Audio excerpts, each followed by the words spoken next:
one of the things.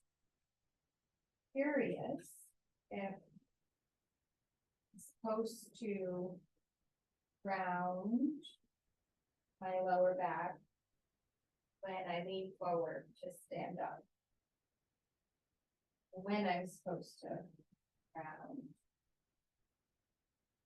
Right. I think I do both at different times. Okay. So what Renee is asking is, again, if you noticed with her hands on her thighs and with the idea of a pencil, in the beginning, she sort of had a spine that was holding her head up, and the pencil was on the top of her head, and she was able to slide her hands forward and back. That's nice. And she's able to shift her weight without, through her bones, through the bones. But then she found that it was more comfortable after rounding your back to round your back and slide forward. And that was a relief to her. Right? I think that's what you were saying. And so what my answer was, again, her preference is to push when she sits or she stands, is to push the lumbar area forward a little bit. See, and that a lot of us do. We think we sit comfortably, and actually that's shortening your spine.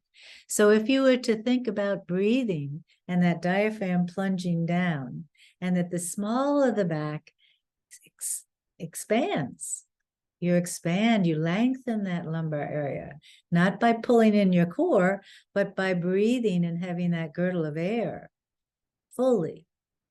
Then if you have that girdle of air and rock your pelvis forward, there, that's so different, right? And then as you stand up, and she can stand up, she's got strong enough knees that she can stand up, and you have that long back, and then as she stands up, she pushes the small of the back forward again, right? So now think about where that pelvis can be, and you still have that girdle of air in the small of your back, and your small of your back is long. So that's an interesting concept that we're going to continue to work with throughout this process, is how do we lengthen the spine? And we have a little curve in the lumbar area, yes, but we want to think of it being a little bit longer than being pushed forward, so that the muscles in the small of the back aren't crunching.